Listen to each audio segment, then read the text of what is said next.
அனைவருக்கும் அன்பு வணக்கம். நண்பர்களே, ஒரு புதுமையான யோசனை. அது நம்ம யோசனை கிடையாதுங்க, நண்பர் ஒருத்தர் சொன்னது தான். நீங்கள் ஏன் ஒரு ஆன்லைன் கோர்ஸ் ஆரம்பிக்க கூடாது அப்படின்னாரு. என்ன கோர்ஸ் அப்படின்னா, இந்த முட்டிக்கொள்ளாமல் முட்டு கொடுப்பது எப்படி.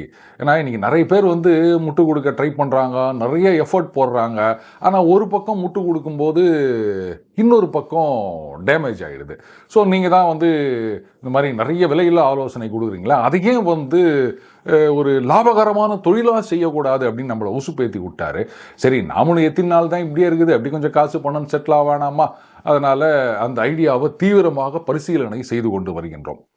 ரைட், இப்போது இந்த சென்னையில் பரபரப்பாக பேசிக்கொண்டு வரும் ஒரு விஷயம். இதில் அதிமுகவில் பார்த்தீங்கன்னா புதுமையான ஒரு ஐடியாவை கையில் எடுத்திருக்காங்க. லிட்டரலி கையில் எடுத்திருக்காங்க. ஒரு சின்ன போஸ்டரை வச்சுட்டு யார் அந்த சார் அப்படின்னு நேற்றுக்கு ஒரு மாலில் இருந்திருக்காங்க போல இருக்கு.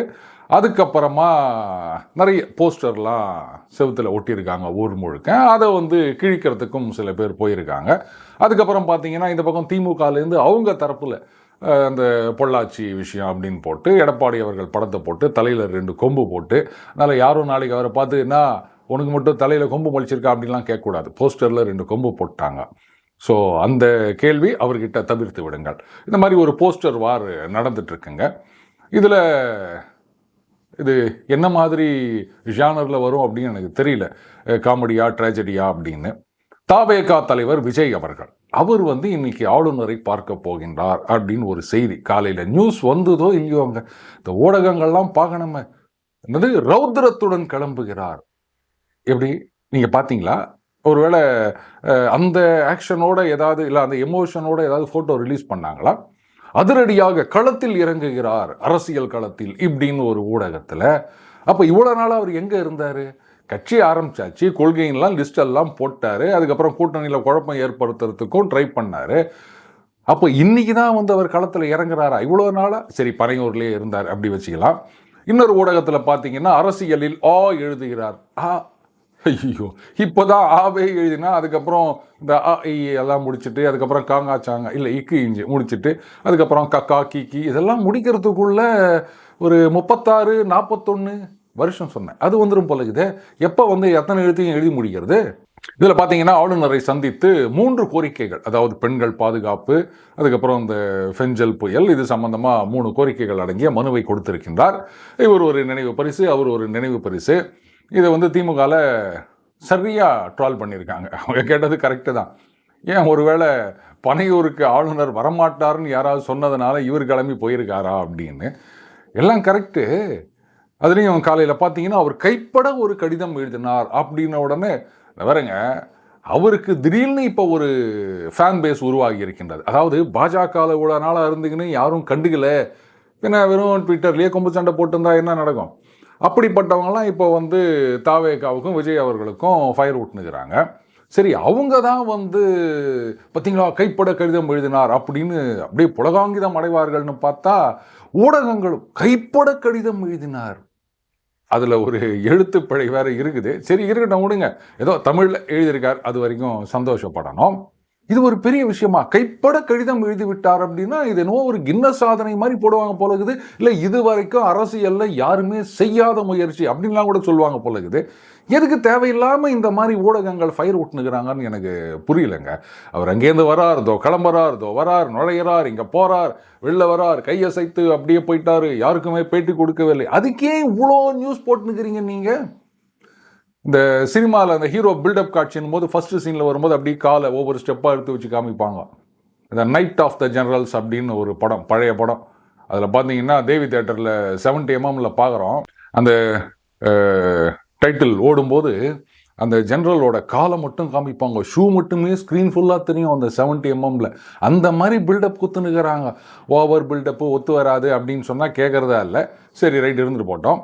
ஆனால் இவர் வந்து அந்த ஆளுநரிடம் அந்த மனு கொடுத்தார் அப்படின்னு சொல்கிறாங்கல்ல, இதுதான் எனக்கு கொஞ்சம் அப்படி ஒரு பெரிய கேள்விக்குறியை முன்னாடி கொண்டாந்து போடுதுங்க. ஏன்னா இவங்க கட்சி கொள்கையே ஆளுநர் தேவையில்லை அப்படின்றது தான். அப்போ எப்படிங்க? ஆனால் ஒன்று, மற்ற கட்சிகள்லாம் வந்து ஆட்சியில் வந்து உக்காந்த பிறகு ஆளுநர் தேவையில்லை அப்படின்னு சொல்லுவாங்க.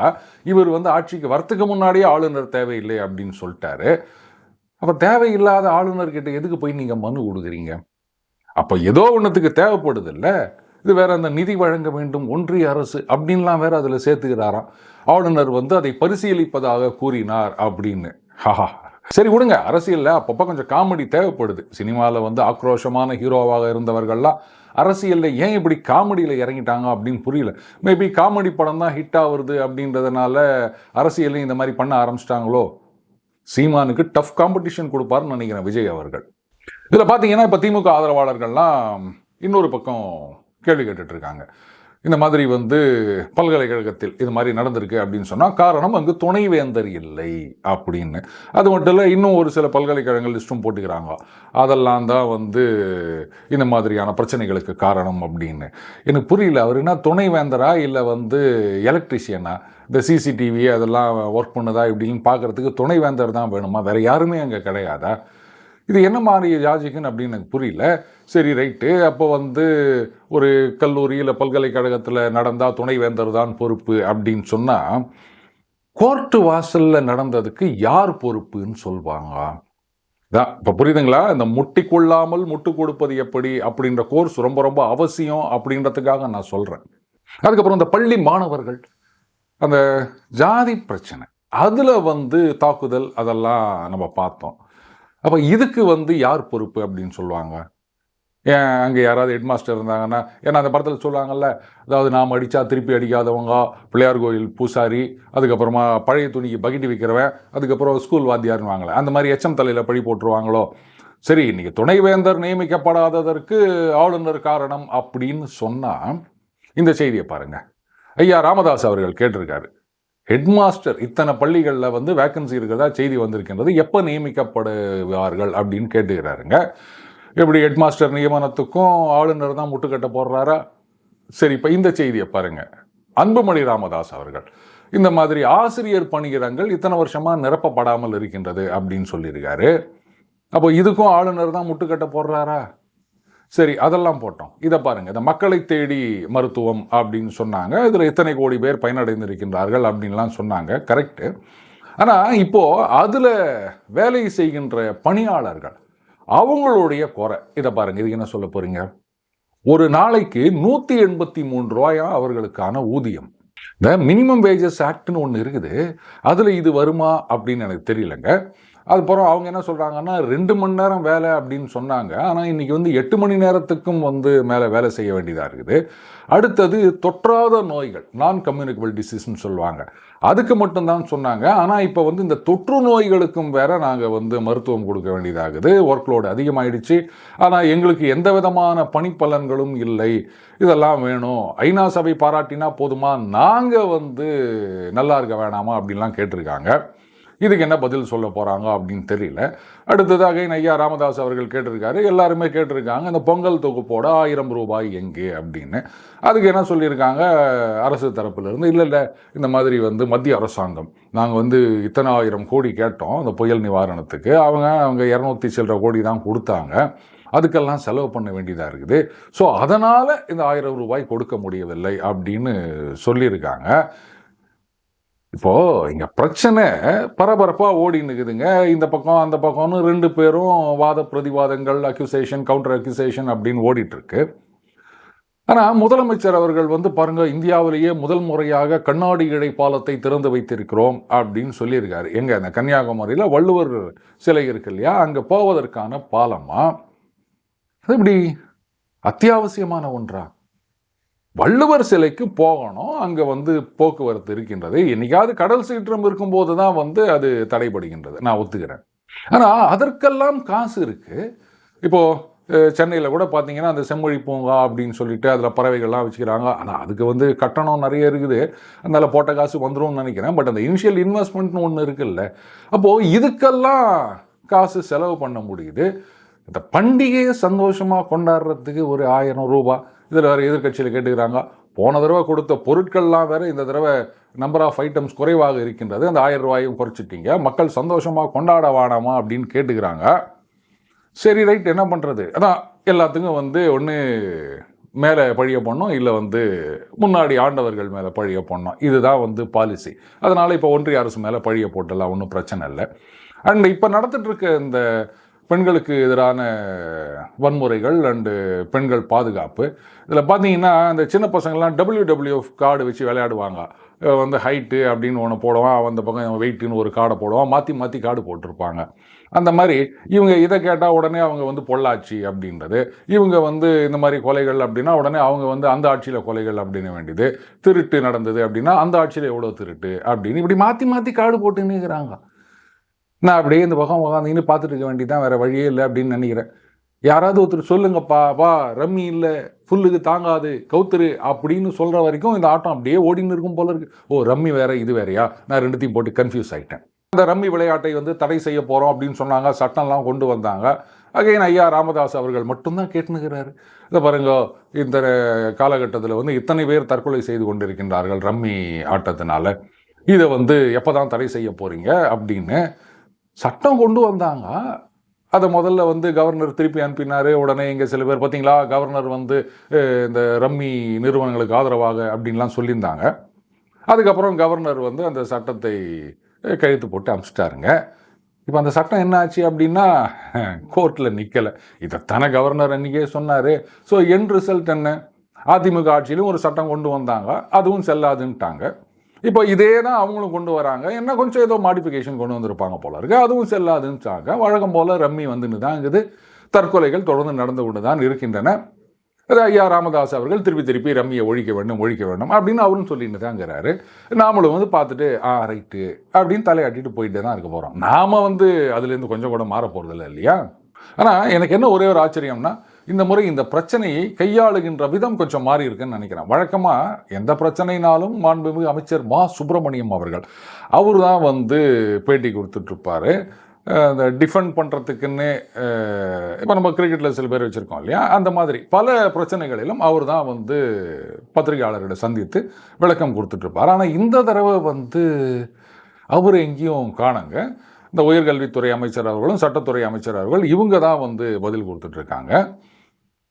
நமது மாண்புமிகு முதலமைச்சர் அண்டு துணை முதலமைச்சர் இவர்கள்கிட்டேருந்து எதுவும் ஸ்டேட்மெண்ட் வந்த மாதிரி தெரியலையே. கவிதாயினி கனிமொழி அவர்கள் கூட வந்து ப்ரெஸ்ஸு கேட்ட கேள்விக்கு பதில் சொல்லியிருக்காங்க. ஆனால் சிஎம்மும் டெப்டி சிஎம்மும் எதுவும் கரெக்ட். அதாவது இந்த 2-3 நாள் ஏகப்பட்ட நிகழ்ச்சிகளில் கலந்து கொள்கிறார் முதல்வர். அதனால் வந்து அந்த விஷயத்தில் கான்சன்ட்ரேட் பண்ணிட்டு இருப்பார்னு நினைக்கிறேன். அந்த நிகழ்ச்சியெல்லாம் முடிந்த பிறகு அதுக்கப்புறமா வந்து முதலமைச்சர் அவர்கள் இது விரிவான விளக்கம், சரியான கவுண்டர் கொடுப்பார் அப்படின்னு நினைக்கிறேன். அவர் கவுண்டர் கொடுக்கல, சைலண்டாக இருக்கிறார் அப்படின்னு சொல்கிறதுனால இங்கே இருக்கிற எதிர்கட்சிகள்லாம் அப்படியே ஆட்டம் போட்டுனுக்கிறாங்க போல இருக்குது. வாங்க, முதலமைச்சர் ஒரு கவுண்டர் கொடுத்தோடனே அப்படியே அத்தனை பேரும் கப் சிப்னு ஆகிடுவாங்க பாருங்க. ஆனால் ஒன்று மட்டும் தெரியுதுங்க, திமுக வந்து இந்த மாதிரி கிரைசிஸ் மேனேஜ்மெண்ட் அப்படின்றதுல ரொம்பவே லேக்கிங். இதெல்லாம் ஒரு பிரச்சனையா அப்படின்னு நினச்சிட்டாங்களா? இதெல்லாம் வந்து ஏதோ எதிர்கட்சிகள் கூச்சல் போட்டுட்டு இருப்பாங்க, ஜனங்க அதெல்லாம் மறந்துடுவாங்க. எலெக்ஷன் நேரத்தில் நம்மளுடைய நலத்திட்டங்கள் மட்டும்தான் கண்ணில் வரும். 1000 ரூபா கொடுக்குறோம் இல்லைங்க, அந்த உரிமை தொகை நீங்கள் வேறு எதாவது நினச்சிக்க போகிறீங்க. ஸோ இதெல்லாம் பார்த்து தான் ஓட்டு போட போகிறாங்க. இவங்க ஏதாவது வந்து அரசியலுக்காக பண்ணிகிட்டு இருப்பாங்க, இதெல்லாம் நம்மளை ஒன்றும் பண்ணாது அப்படின்னு நினச்சிட்டாங்களா? இல்லை இது எப்படி மேனேஜ் பண்ணுறது அப்படின்றது நிஜமாகவே அவங்களுக்கு தெரியலையா? இந்த சந்தேகத்துக்கு விக்ரமாதித்தன் கூட பதில் சொல்ல முடியும் அப்படின்னு எனக்கு தெரியல. சரி, இருந்துட்டு போட்டோம், நமக்கு என்ன வந்தது, அது 26 எலெக்ஷன் வந்தால் நமக்கு தெரிய போகுது. ஆனால் அந்த அதிமுகவின் அந்த பதாகை எழுதிய யார் அந்த சார் அப்படின்றத வந்து அண்ணாமலையார்கள் பாராட்டி இருக்கின்றார். அதாவது அரசியல் அப்படின்றது நீ பெரியவனா நான் பெரியவனா அப்படின்றத விட மக்கள் நலன் அப்படின்னு வரும்போது அது கொள்கை வேறுபாடுகள் இருந்தாலும் கூட்டணியிலிருந்து வெளில போனாலும் ஒரு நல்ல விஷயம் அப்படின் போது அப்ரிஷியேட் பண்ணுறது தப்பு கிடையாது. அண்ட் அதிமுகவில் பார்த்தீங்கன்னா பல இடங்களில் இப்போ பெரிய போராட்டங்கள்லாம் நடத்திட்டு வராங்க. ஏகப்பட்ட முன்னாள் அமைச்சர்கள், கட்சி தலைவர்கள் இவங்களெல்லாம் அரெஸ்ட் பண்ணியிருக்கிறதா செய்தி வந்திருக்கு. அதனால் அரெஸ்ட் பண்ணிவிட்டு சாயங்காலம் விட்டுருவாங்க. வழக்கம் போல் அண்ணன் ஜெயக்குமார் அவர்கள் சினிமா பாட்டு பாடுவாரா அப்படின்னு தெரியல. பட் இதை வந்து ஒரு மக்கள் இயக்கமாக கொண்டு செல்கின்றார்கள் அதிமுக. இந்த விஷயத்தில் பிஜேபி ரொம்பவே லேக்கிங்காக இருக்குதுங்க. அண்ணாமலை அவர்கள் இந்த விஷயத்தில் மக்களுடைய கவனத்தை ஈர்க்க வேண்டும், தேசிய அளவில் ஈர்க்க வேண்டும் அப்படின்னு அந்த சவுக்கை கையில் எடுத்தார். ஆனால் அது மட்டும் போதுமா? இப்போ அதிமுகவில் பண்ணுற மாதிரி எல்லா இடங்களிலும் பாஜக சார்பில் என்ன போராட்டம் நடக்கின்றது? ஒருவேளை நடந்து அது ஊடகத்தில் வரலையா, அதெல்லாம் எனக்கு தெரியலங்க. அட்லீஸ்ட் அவங்களாவது ஏதாவது ட்விட்டரில் போட்டிருப்பாங்க, அது கூட காணோம். ரைட். அண்ணன் அரசியல் ஞானி ராகுல் காந்தி அவர்கள், ரொம்ப நாளாக அவரை பற்றி நம்ம பேசாமல் இருந்தோம்.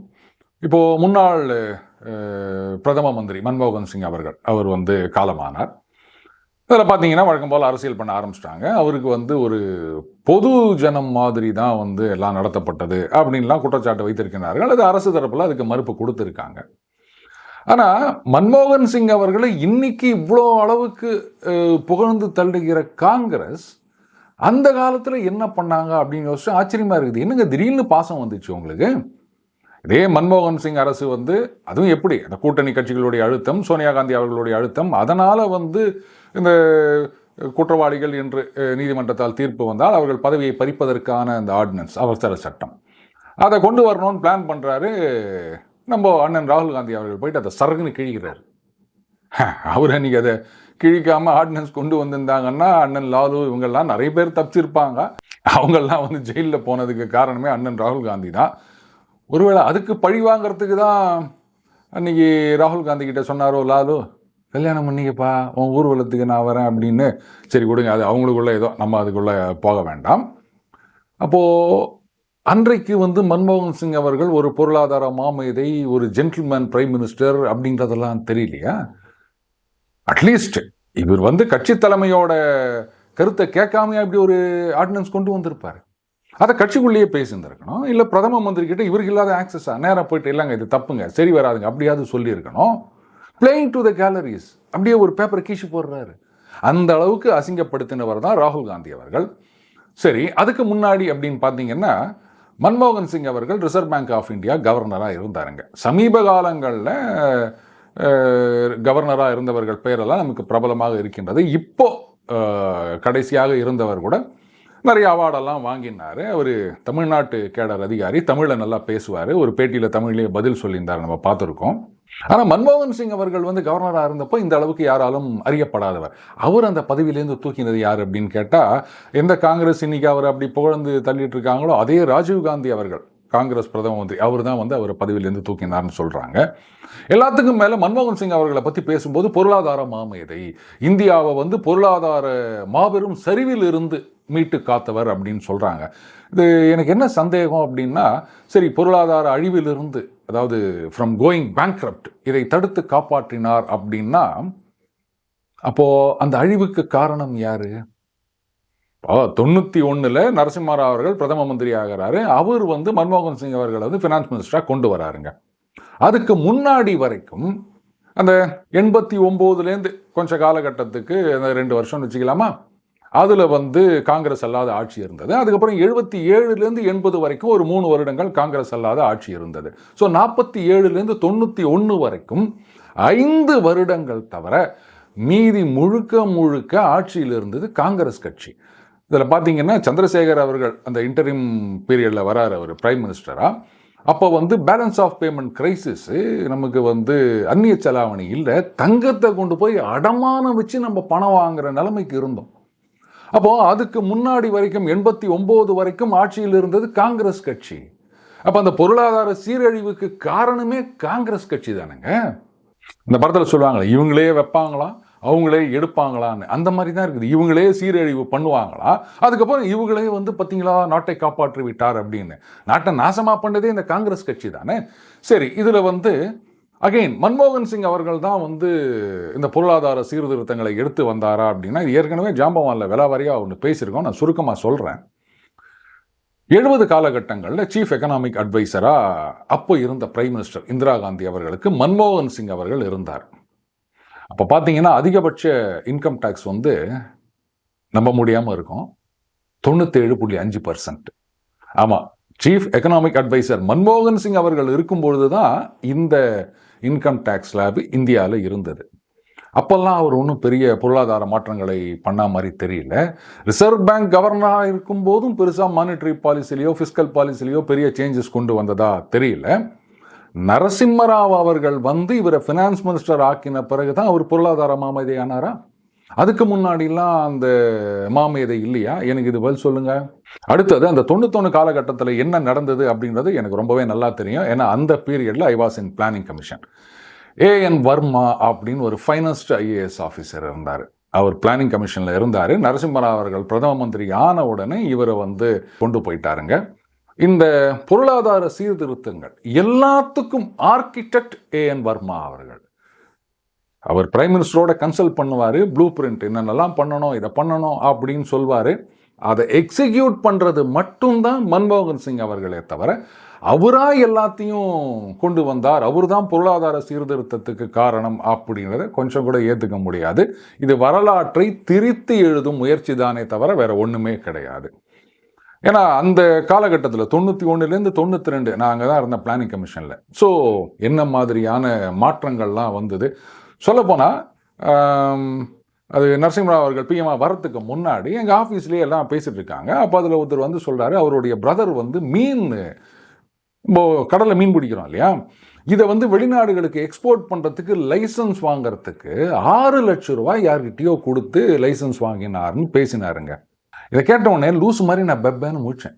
அப்புறம் லூசு மாதிரி அவர்கிட்ட ஒரு கேள்வியை கேட்டேன், ஏங்க நாமளே வந்து இறக்குமதி பண்ணுறதுக்கு காசு இல்லைன்னு சொல்லிட்டு தங்கத்தை கொண்டு போய் அடமானம் வச்சு காசு வாங்கி வந்துருக்கிறோம், அப்போ மீனை எக்ஸ்போர்ட் பண்ணோன்னு சொன்னால் நமக்கு ஃபாரின் எக்ஸ்சேஞ்ச் வரப்போகுது இல்லை, அப்புறம் எதுக்கு லைசன்ஸு, இதுக்கு எதுக்கு இவ்வளோ லஞ்சம் கொடுத்து வாங்கணும் அப்படின்னு சொன்னால், அப்போ இருந்த சூப்பரண்டன்ட் சொல்கிறாரு, அப்படி இல்லாருன்னு இந்த மாதிரி வந்து யார் வேணால் எக்ஸ்போர்ட் பண்ணிக்கலாம் அப்படின்னு சொல்லிட்டா அப்புறம் இந்தியாவில் கிடைக்கிற மீனெல்லாம் வெளிநாட்டுக்கே அனுப்பிச்சிருவாங்கல்ல.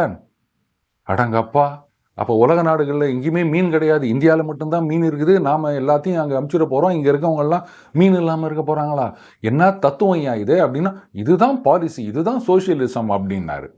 ஸோ இதையெல்லாம் தான் டிஸ்மேண்டில் பண்ணார் நரசிம்மராவ் அவர்கள் வந்த பிறகு. இன்னைக்கு மன்மோகன் சிங் அவர்களுக்கு வந்து உரிய மரியாதைகள் கொடுக்கப்படவில்லை அப்படி இப்படின்னு சொல்கிறாங்களே. இதுக்கு முன்னாடி 2 பிரதமர்கள், ஐ கே குஜரால் அவர்கள், சரி அவராது காங்கிரஸ் கட்சியை சாராதவர், பி.வி. நரசிம்மராவ் அவர்கள், அவர் காலமானப்போ எவ்வளவு அவமரியாதை செய்தார்கள் இந்த காங்கிரஸ் கட்சி தலைவர்கள். இன்னைக்கு இவ்வளோலாம் பேசிட்டு ஒரு வாரம் துக்கம் அனுஷ்டிக்கிறார்கள், அரசு முறை துக்கம் மோடி அவர்கள் அறிவித்திருக்கின்றார். அண்ணன் ராகுல் காந்தி ஆங்கில புத்தாண்டு வருது இல்லை, வேற எங்கேயோ வெளிநாட்டு கிளம்பி போயிட்டார். அதான் யோசிச்சு, என்ன ரொம்ப நாளாக அண்ணன் எங்கேயும் டேக் ஆஃப் ஆகாமல் இருக்காரு அப்படின்ட்டு கிளம்பிட்டார். இதுதான் வந்து மறைந்த தலைவருக்கு மரியாதை செலுத்தும் முறையா? எல்லாத்துலேயும் அரசியல், இந்த குடும்பம் மட்டும்தான் முக்கியத்துவமாக இருக்கணும், மற்றவங்களை பற்றி யாரும் கண்டுக்க மாட்டோம். மன்மோகன் சிங் அவர்கள் வந்து பிரதம மந்திரியா நியமிச்சாங்க பார்த்தீங்களா அப்படின்னீங்களே, எல்லாம் கரெக்டு. ஆனால் டிசிஷன் அவராக எடுத்தார். எந்த மந்திரியை எந்த போர்ட்ஃபோலியோவில் போடணும், எப்போ நீக்கணும், இதெல்லாம் அவருக்கு எதுவுமே தெரியாது. விட்டா அவர் பியூன் கூட வேற யாரோ சொல்லி தான் அப்பாயிண்ட் பண்ணியிருப்பாங்க போல இருக்கு. அந்த நிலைமையில தான் இருந்தார் மன்மோகன் சிங் அவர்கள். நான் ஒன்று மௌத்து பிடித்ததோ மேங்க பிடித்ததோன்னு சொல்கிறேன், உண்மையை சொல்கிறேன். ஆனால் இன்னைக்கு காங்கிரஸ் கட்சி பார்த்தீங்களா மன்மோகன் சிங் அப்படின்லாம் பேசி நிற்கிறாங்க. அவர் பதவியில் இருக்கும்போது அவர் எப்படிலாம் இன்சல்ட் பண்ணாங்க, வெளிநாட்டு தலைவர்கள்லாம் வரும்பொழுது இவர் பாட்டுக்கு ஓரமாக நின்றுட்டு இருப்பாரு, இவங்க வந்து சோனியா காந்தி அவர்களோட பேசிட்டு போவாங்க, இவர் பொம்மை மாதிரி நிற்பார். இன்னும் அந்த வீடியோலாம் இருக்குது. இன்னைக்கு இவங்க என்னடானா பார்த்தீங்களா அப்படின்லாம் பேசி நிற்கிறாங்க. சரி, நாளைக்கு வந்து விசித்திரமான ஒரு நிகழ்ச்சி போடலாம் அப்படின்னு இருக்கோம். நண்பர் சண்முகம் கேட்டிருந்தாரு, சார் இந்த ஆங்கில புத்தாண்டு பலன்கள் அப்படின்னு ஒரு தடவை சொல்லியிருந்தீங்க, அதே மாதிரி இந்த வருஷமும் பலன் சொல்லுவீங்களா? நீங்கள் சொன்னதில் நிறைய நடந்தது சார் அப்படின்னாங்க. கரெக்டு, நிஜத்தை மட்டுமே நாம் சொல்வோம், நாம் சொல்வதை நாம் நிஜமாகிவிடும். அதனால் நாளைக்கு வந்து வித்தியாசமாக ஒரு புத்தாண்டு பலன்கள் போடலாம் அப்படின்னு இருக்கேன். அதெல்லாம் நடக்கலை அப்படின்னா என்னை யாரும் கேட்காதீங்க. மற்றவங்க சொல்கிறதெல்லாம் நடக்குதா நடக்கலையான்னு ஃபாலோ பண்ணின்னுக்கிறோமா, சந்தோஷமாக இருக்குதா அப்படியே கேட்டுக்கின்னு போனோம். கவலைப்படாதீங்க, நாம் சொல்கிறதெல்லாம் சந்தோஷமாக தான் இருக்கும். அப்படியே இல்லாட்டாலும் சிரிக்கிற மாதிரி இருக்கும். சிரித்தாலே சந்தோஷம் தானே. மீண்டும் அடுத்த பதில் சந்திப்போம். வணக்கம்.